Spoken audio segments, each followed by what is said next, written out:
What is going on, miners, and welcome back to the Hobbyist Miner channel.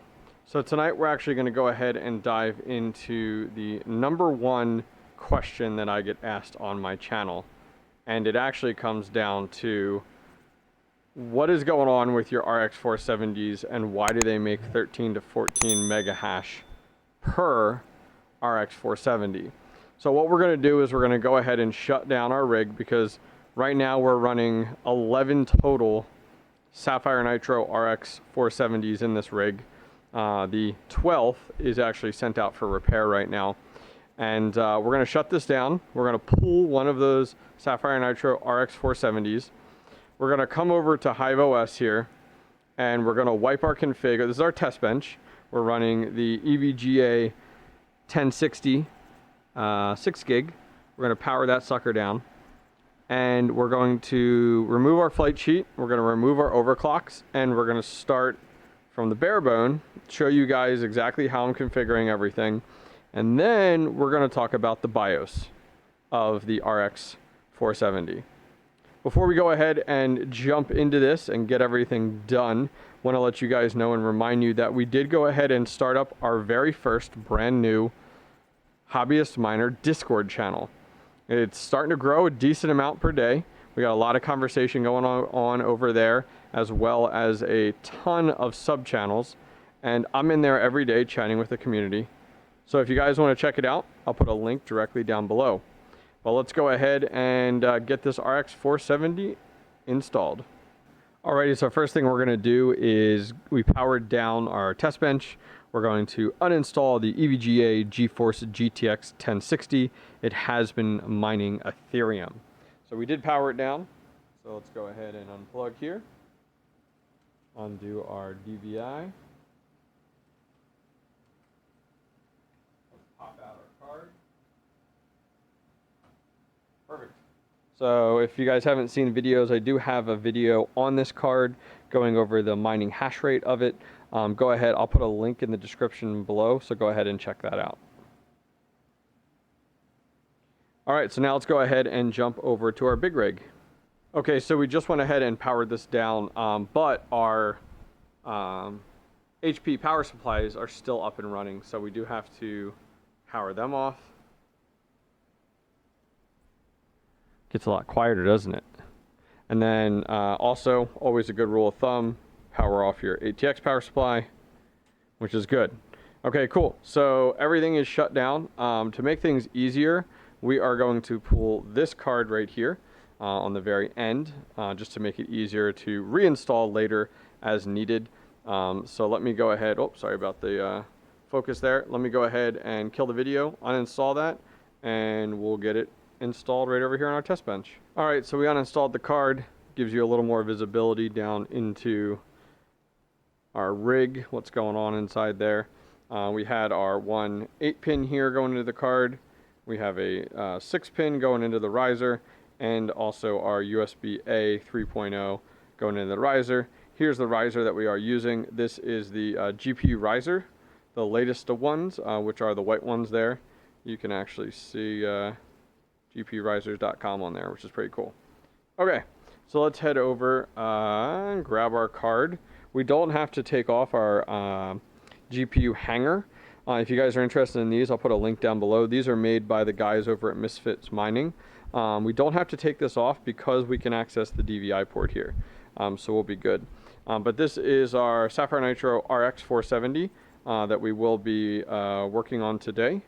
Really nice card. Trying not to drop it the best we can.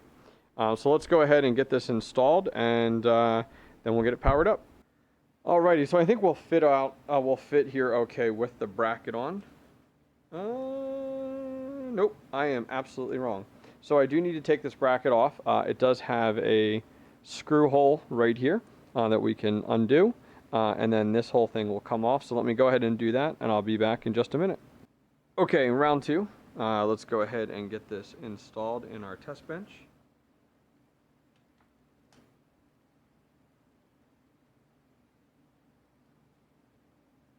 Okay, good to go. Just want to make sure everything's good. So this does use a 8-pin off the back side here. So we'll go ahead and get that set up here and good to go.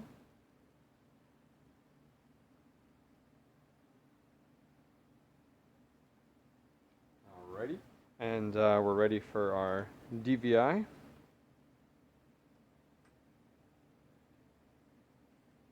Come on, we can do it. All right. There you are.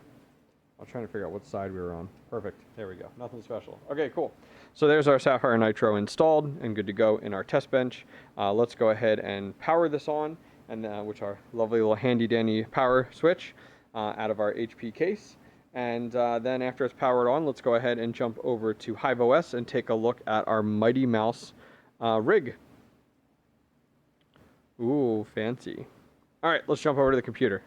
Okay, so we're over on our computer right now. Both of our rigs are currently down in the Hobbyist Miner farm. Let's go ahead and jump into here. I powered both of them off earlier. And let's jump into Mighty Mouse, which is our test bench. First thing we're going to do is come in here and I'm going to unset the flight sheet. I don't want to do anything there. The second thing I want to do is I want to go into overclocks and I want to clear out the overclocks that are in here. Are you sure you want to restore default overclocks? Yes. Okay, so we have no overclocks. We have no flight sheet.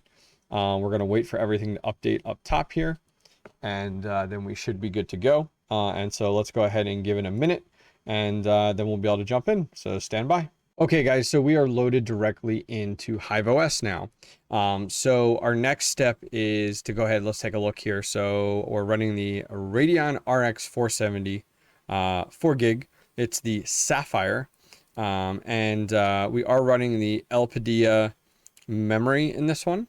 Now, something to keep in mind is our BIOS here. It is the 113-1E3471U.050. So that's what we're running currently for this right now. And now keep in mind, this card has 2 BIOS on it. You have a dual BIOS switch on it directly. So let's talk about overclocking first, and then we're going to talk more in detail about the BIOS and go from there, because I think the BIOS is really the money maker here. Okay, so what we're going to do first is we're going to apply a flight sheet and see what our power is, as well as what type of hash rate we're getting. So we're going to come into a flight sheet. We're going to go ahead and select one here for exactly what we're doing, because this one is a huge one for... I don't want to add any confusion. This is the one I use for my big rig, the monster rig that we have running all different types of stuff. So let's make it easy. Let's just go ahead and create a brand new flight sheet, just like you guys should be doing right now. New flight sheet. We're going to go to 2 miners. So if you guys are trying to follow along, we selected Ravencoin. We picked our wallet. We're going to 2 miners. We're going to use Team Red Miner. 1000%. Team Red Miner, I find, is amazing for AMD cards. And then we're just going to name it Test Flight Sheet. Okay, cool. And we're going to go ahead and hit Create Flight Sheet. And there it is right there, which is what we want. So let me go back to my rig. Go to Mighty Mouse. Now we're going to go to Flight Sheets. Here's our test flight sheet. We're going to go ahead and click on it, the little rocket. It's going to go ahead and apply that flight sheet directly to Mighty Mouse here. And we should start mining in just a second. So let's go ahead and see what we're getting. Okay, guys, so I went ahead and loaded up Hiveshell, and we're taking a look here to see exactly what we're doing. So taking a look right now, it looks like we are at 12.78 mega hash right out of the box, to a degree. We'll get into it in more detail here in just a second, no worries. So let's go ahead here. Okay, it came back again, 12.78. Cool. So if we come back and we do a refresh, we should see that there. There it is, 12.78. We're at 129 watts. Holy cow. Okay, talk about not efficient. So this is what we're getting as our stock hash rate, which to most people is going to sound really, really high. We'll get to it. I promise we'll get to it. In the meantime, let's go ahead and look into some overclocking. So we're going to go into our overclock settings here, and we're going to go ahead and just edit the default for now. And let's go ahead here. This is what I'm using for most of my RX470s. Excuse me. Black lung. I'm kidding.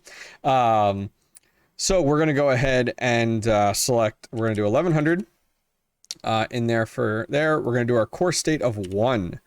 And as you can see here, the DPM is what that comes down to. We're going to want to have that the lowest possible. For RX cards, its values from 1 to 7. So the lower the better, guys, for downvolting. For our core voltage, as we move on from here, we also have memory control voltage, memory clock, memory state, memory voltage fan, and power limit, as well as this little button down here, which is super, super important. So our next step is to go ahead and take a look at what we're going to put in next here, which is our core voltage. We are going to use 875. You can see the value recommendations are about 900 to get started, and then work your way down until you start to get invalid shares or you start to get the miner actually rebooting. So for our memory control voltage, we're going to use 1950. We're then going to go ahead and jump down to our memory state, and we are going to use a 1 here as well. Again, RX cards are known to have 1 to 2 memory states, 3 if including 0. The highest state will be selected by default. In some rare cases, cards may fail to undervolt on the highest state. So we're going to go ahead and select a 1. When we're talking about memory voltage here, we have that option too as well. We're going to leave that blank. And then finally, for our fans, we're just going to set 65. Now, we're not going to set the power limit, but we are going to select here aggressive undervolting. Absolutely. Which has to do with your DPM. The last thing we're going to do down here under advanced config, we're going to go ahead and select our reference here as 20. Okay. Which actually, guys, if you take a look, click there and look. For Polaris, Samsung, LPD memory, you select reference 20. For a Micron or a Hynix, you select 30. Okay, so make sure you select the right one. Very simple, very easy. So we're set and good to go. We're going to hit save. And we are going to check back here in just a minute after these configurations are done and see what type of hash rate we're getting. Alrighty, guys, our overclock settings have been applied. And we are at 13.52. So we've gone up about 1 whole mega hash there. Now, some of you guys may have caught my mistake. And as you guys can see from my activity list, it took me forever to get it fixed. So in my overclock settings, if you guys caught it, kudos to you. I swapped memory control voltage with memory clock. So I put 1950 up here. It did not like that. It was crashing left and right. So I had to like set it correctly, reboot it. It was a mess. I tried to stop the miner first and restart it. That didn't work, but we finally got it up and running. So what I find is that my hash rate fluctuates quite a bit based off my overclock. It will go dip down into 12s. It'll go as high as 14. It usually settles around 13, which is great. Phenomenal, works great. I think the big one is the wattage. We're down to 94. So we went from 129 down to 94. Cool. Let me go ahead and refresh this again. So let's talk here. You're probably not seeing these numbers and you're like, what in the world? I am following everything he is doing. Why is it not working? So let's talk about the BIOS. So I went ahead and reached out. Whoops, sorry about that. I went ahead and reached out to the individual. I hunted them down for you guys. The individual that I bought these cards from. If you guys remember, let me scroll back in my conversation with this guy. It goes back like when I first bought the cards. Let's see when it was. Okay. I bought these cards. Wow. How far does this go back? Our conversation goes forever. I'm scrolling. I'm on Facebook right now. Okay. So I messaged this guy in January 30th. So in January 30th, I started talking to this guy and I ended up going and picking these cards up. He lived local, to Pennsylvania, which is where I live, and, picked up the cards from him. These were 6 Sapphire Nitro RX470s. So let's stop right there first. This is something I find and I'd love to hear your input, so leave a comment in chat, that the Sapphire Nitros are a better overall card from a performance perspective for mining than the MSI, than your Asus Strix cards that are out there. The Sapphire Nitro is just a better overall card.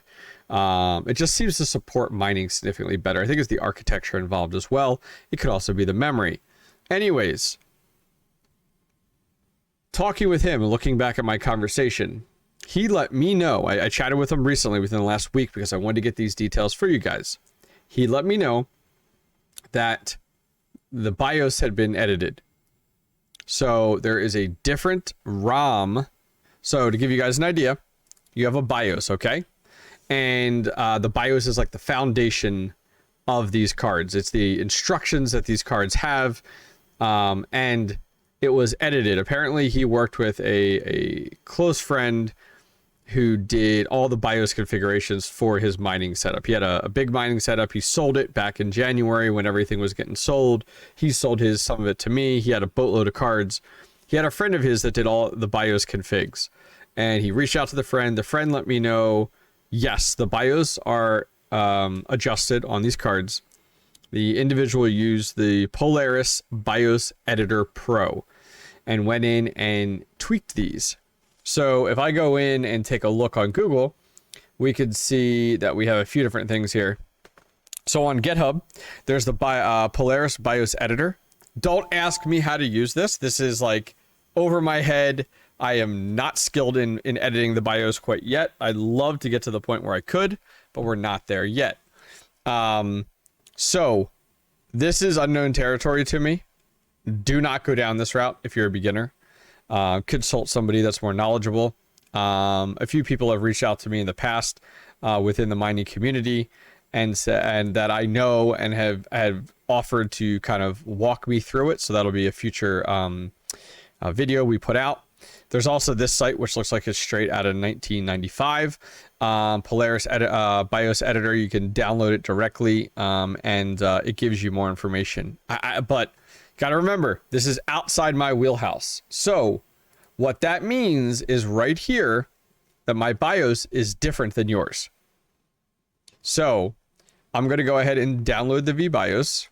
I'm going to select the card and I'm going to hit download. And I am going to include this exact download in a link in the description of my video. But hold the phone. Don't go click it yet, okay? Something to keep in mind. You have to have my exact card. Exact card. The second that you try to use this on a MSI or an Asus or a Sapphire Nitro that is slightly different than the one that I'm using, you could brick your card. So I want you to ask yourself first, is it worth it to do this with a chance to break your card? This is my warning. This is my disclaimer. I am offering it to you. I'm putting it in the link down below. If you are running the Sapphire Nitro RX470 4GB card, this may be for you. But that's as far as I'm going to take it. But anyways, we're doing pretty good here. 13.15. We're hashing out pretty nicely here. Combining this with my other 470s, we do well. We're upwards of, we have 11 470s and one 570. The 570 actually does higher. Now that's not BIOS modded or anything. We are upwards between all 12 of those cards together. We're about 180 mega hash total for Kapow, for Ravencoin. Anyways, guys, this was supposed to be a shorter video. I swear I say that every video now. You guys just give me more and more to talk about. Anyways, thank you guys very much for joining me today. Hopefully this was helpful in seeing the stock hash rate as well as the overclock settings I'm using, as well as tapping into this whole BIOS discussion that everybody's been asking me about recently. If you guys did enjoy this video, please go ahead and give it a thumbs up. And finally, don't forget to subscribe for more mining content dropping daily. Take care, guys.